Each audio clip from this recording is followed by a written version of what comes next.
What's up, YouTube? Back again for another album review. Today I will be reviewing one of the absolute biggest, most widely known albums in the history of the rock genre. And if you can hear that or see that emblem there, you know what we're talking about. We're talking about AC/DC, and the album we're talking about is the infamous, the epic, whatever you want to call it, Back in Black. This album, is it overplayed? You better believe it's overplayed. It really is. It's overplayed a lot. Let's just call it like it is. But does that take away from the greatness from this album? Absolutely not. This album is absolutely great. This was obviously the first album to feature Brian Johnson as the lead singer, who replaced Bon Scott in 1980.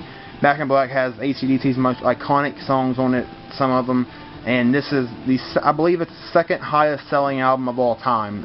It's the best selling rock album of all time. So this album is absolutely massive. It is just absolutely mammoth album, and it's considered to be the AC/DC's best, but it's not my favorite, but that's beside the point. So I'll go ahead and get right into the track listing here. This album, come on, this album's just great. It's what it is. First song playing, this is an alternate track listing, so I'll just do it based on the back here. Back in Black, listed as the first song. Back in Black, overplayed as all can be, but does that take away from its greatness? No. Great song. The AC/DC's probably one of their 2 or 3 most recognizable songs. Back in Black's great. It's really overplayed, but it does not take away from its greatness. So Back in Black's awesome. Everybody knows that song, so there you go. Next song, Hell's Bells, the opener for the album. That song, everybody knows this song. Even if you don't know what it's called or who it's by, you know what it is, because the bells at the beginning are played in practically every football stadium in America. It is absolutely iconic song. Iconic with the bells in the beginning, and this song is absolutely awesome. I love it to death. One of my absolute favorite songs of all time, and one of my favorite AC/DC songs for sure. Next song is Shoot to Thrill. This is another AC/DC classic. This song is awesome. I love Shoot to Thrill. One of the best songs. A song they played a lot, and you hear it on the radio a lot, but Shoot to Thrill is awesome. Then we have Giving the Dog a Bone. This song's pretty good. It's not one of my favorites, but it's still a pretty good song for sure. So not a bad song at all. Nothing to really dog about it. No pun intended. But yeah, Giving the Dog a Bone's good. Pretty good. Then we have What Do You Do for Money, Honey? And this is another song that they play a lot on the radio. I like this song quite a bit. I enjoy it. Not necessarily one of my favorites on the album, but it is still a very solid song, and I like it a lot. So, good song. Then we have Rock and Roll Ain't Noise Pollution. Another every one of these songs on this are just absolute classics. Rock and Roll Ain't Noise Pollution is a really iconic song.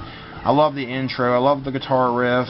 The beginning part with the lyrics and stuff. I just love this song. So recognizable and one of AC/DC's best. Then we have Let Me Put My Love Into You, and this is an okay song. It's not my least favorite on the album, but it's probably my second least favorite on the album. So not a bad song though. So it's still okay. It's still pretty good, I guess. But yeah, Let Me Put My Love Into You is okay.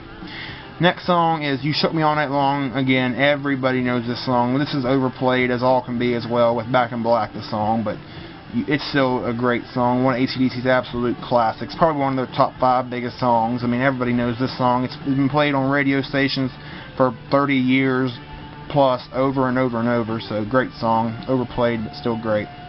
Then we have Shake a Leg, and this is my least favorite on the album. It's not a bad song, but it's kind of boring, underwhelming a little bit. But Shake a Leg's okay. It's the weakest song on the album in my opinion, so not much else to say about it. Then we have Have a Drink on Me, and I absolutely love this song. I think this is one of the most underrated AC/DC songs ever. It's underrated, but yet it's still really known by a lot of people, but it's absolutely great. One of my absolute favorites on this album. I love Have a Drink on Me. Absolutely great song. Brian Johnson sounds great on this album. Angus Young sounds great on guitar. It's just awesome, so really good song. So yeah, that's all the songs on AC/DC's Back in Black. This album is just absolutely massive. It is absolutely huge album that everybody knows, and I believe it's, like I said, it's the second highest selling album of all time. So this album is huge beyond words. So it's absolutely great. It's overplayed a lot, some of the songs on it, but that does not take away from its greatness. If I was to rate this album, I'd probably give it about a 9.5 out of 10. Can't quite give it 10 out of 10, but it's close. So great album, obviously. Everybody knows this. But yeah, that was my review of AC/DC's Back in Black. Thank you all for watching, and more album reviews will be up in the future. Thanks.